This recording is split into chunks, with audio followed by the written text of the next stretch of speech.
Devotional Siva viewers அனைவருக்கும் வணக்கம். Viewers, இன்று நம் பதிவில் பார்க்க போவது அதர்மத்தையும் தீய எண்ணங்களையும் தீய சக்திகளையும் எல்லாவற்றையுமே தன்னகத்தே வைத்திருந்த சூரபத்மனை முருகப்பெருமான் அழித்த சூரசம்ஹாரம் திருவிழா பற்றிய பதிவை தான் பார்க்க இருக்கின்றோம். முருகப்பெருமானுக்கும் சூரபத்மனுக்கும் இடையே 6 நாட்கள் தொடர்ந்து போர் நடந்தது. 6வது நாளில்தான் முருகப்பெருமான் சூரபத்மனை கொன்று வீழ்த்தினார். இந்த திருநாளைத்தான் நாம் கோலாகலமாக சூரசம்ஹாரமாக கொண்டாடுகின்றோம். முருகப்பெருமானை சூரபத்மன் வதம் செல்லும் பொழுது முருகப்பெருமான் சூரபத்மனுக்கு சிறிய பாலகனாக காட்சி கொடுக்கின்றார். அப்படி காட்சி கொடுக்கும் பொழுது சூரபத்மன் பார்த்துவிட்டு, என்னடா இந்த சிறிய குழந்தையிடமா நாம் சென்று போரிடம் செல்கின்றோம் என்று அந்த இடத்தை விட்டு நகர்ந்து செல்கின்றார். அந்த தருணம் முருகப்பெருமானுக்கு சூரபத்மனை பார்த்து கருணை வருகின்றது. ஏனென்றால் சாதாரண மனிதருக்கு வருகின்ற கருணையை விட சூரபத்மன் அசுரனா இருந்தாலும் அவனுடைய மனதில் ஒரு பாலகனிடமா போர் செய்வது என்று சென்று விட்டதனால் முருகப்பெருமானுக்கு சூரபத்மனை பார்த்து கருணை வருகின்றது. இவனை நம்முடனே வைத்துக் கொள்ள வேண்டும் என்று அவருக்கு ஒரு எண்ணமும் பிறக்கின்றது. ஆகையால் சூரபத்மனை அவர் விட்டு விடுகின்றார். அடுத்த நாளும் திரும்ப சூரபத்மனுக்கு அழைப்பு வருகின்றது, முருகப்பெருமானிடம் போர் செய்ய வேண்டும் என்று. அதற்காக மறுமுறையும் அடுத்த நாள் சூரபத்மன் முருகப்பெருமானிடம் போரிட செய்ய வருகின்றார். அப்படி வரும்பொழுது முருகப்பெருமான் அவருடைய விஸ்வரூபத்தையும் 6 முகங்களையும் 6 கைகளையும் காண்பிக்கின்றார். அதை பார்த்தவுடன் சூரபத்மனுக்கு அவருடைய அழகில் அப்படியே மயங்கி போய்கின்றார். அவருடைய தோற்றத்தையும் அவருடைய வீரத்தையும் கம்பீரத்தையும் கண்டு அப்படியே ஒரு கணம் தன்னையே மறக்கின்றான். அந்த பொழுதிலும் கூட அவன் முருகப்பெருமானை பார்த்து பயப்படாமல் தொடர்ந்து போர் செய்து கொண்டே இருக்கின்றார். இறுதியாக முருகப்பெருமான் அவனை வதம் செய்கின்றார். அவரிடம் இருக்கின்ற வேலாயுதத்தை வைத்து அவனை கொன்று வீழ்த்துகின்றார். அப்படியும் சரி, அந்த பொழுதிலும் சரி, சூரபத்மன் தான் தோற்றுவிட்டோம் என்ற எண்ணம் அவனிடம் வராமல் இருப்பதற்காக ஒரு மரமாக வளர்ந்து நிற்கின்றார். அதை கண்ட முருகப்பெருமான் தன் கையில் இருக்கின்ற வேலால் அவனை துளைத்து 2 துளையாக துளையிட்டு பிளக்கின்றார். அப்படி அந்த மரத்தை பிளக்கின்ற பொழுது ஒரு ஒரு பிளவை தன்னிடமே சேவர் கொடியில் வைத்துக் கொள்கின்றார். இன்னொரு பிளவை அவர் மயிலாக தனது வாகனமாகவே வைத்துக் கொண்டார். ஆகையால் கருணை என்கின்ற ஒரு விஷயம் யாரிடமெல்லாம் இருக்கின்றதோ அவர்களை முருகப்பெருமானை தேடி சென்று தன்னிடனே வைத்துக் கொள்வார்.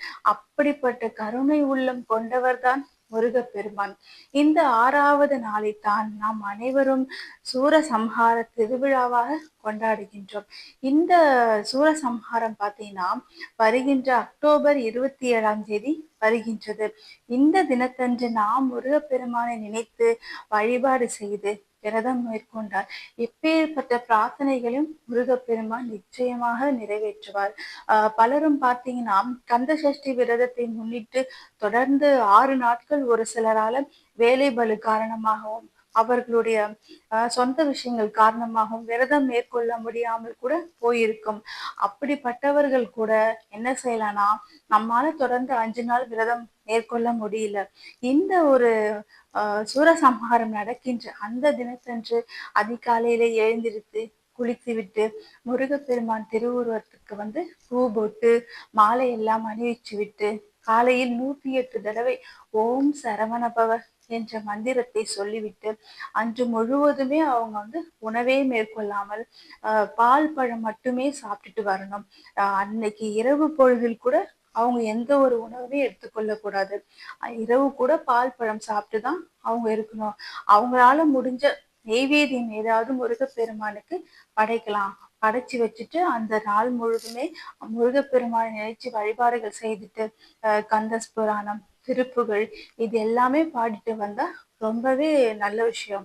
அதெல்லாம் செஞ்சீங்கன்னா இந்த 5 நாள் நீங்க இல்லாத விரதம் நீங்க கடைபிடிக்க முடியாத அந்த அத்தனை பலன்களுமே உங்களுக்கு இந்த ஒரு நாள் நிச்சயமாக கிடைக்கும். அந்த நாள்ல எனக்கு ஒரு நல்ல வேலை கிடைக்கணும், திருமணமாகணும், குழந்தை பேரு உண்டாகணும், வீடு கட்டணும், இப்படி ஏகப்பட்ட ஒரு வேண்டுதல்கள் எதுவா இருந்தாலும் சரி, அது நிச்சயமாக முருகப்பெருமான் நிறைவேற்றுவார். ஆகையால் வருகின்ற திங்கட்கிழமை சூரசம்ஹார தினத்தன்று முருகப்பெருமானை நினைத்து நீங்கள் வழிபாடு செய்யுங்கள்.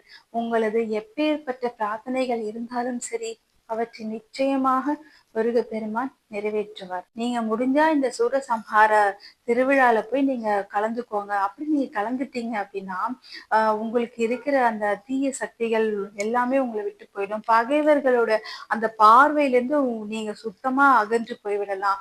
அப்புறம் நமக்கு தெரிஞ்சோ தெரியாமலோ செய்த பாவங்களும் நம்மளை விட்டு விலகி போயிடும். அதனால நீங்க கோயிலுக்கு போயிட்டு இந்த சூரசம்ஹாரம் நடக்கும் பொழுது அதுல நீங்க பங்கேற்றுக்கோங்க. சூரசம்ஹாரம் முடிச்ச பிறகு நீங்க வீட்டுக்கு வந்து தலைக்கு குளிச்சுட்டு திரும்பி ஒரு கோயிலுக்கு போயிட்டு முருகப்பெருமான் கோயிலுக்கு போயிட்டு வழிபாடு செஞ்சுட்டு வாங்க. அதை தொடர்ந்து அடுத்த நாள் வந்து முருகப்பெருமானுக்கும் தெய்வானை தாயாருக்கும் திருமணம் நடக்கும். அந்த திருமண விழாவிலும் நீங்க கலந்துக்கிட்டு உங்க குடும்பம் சார்பாக ஒரு அர்ச்சனையை போட்டு முருகப்பெருமானை வழிபாடு செஞ்சுட்டு வாங்க. இதை செஞ்சீங்கன்னா நீங்க எது கேட்டாலும் முருகப்பெருமான் நிச்சயமாக நிறைவேற்றுவார். ஓம் சரவணபவ.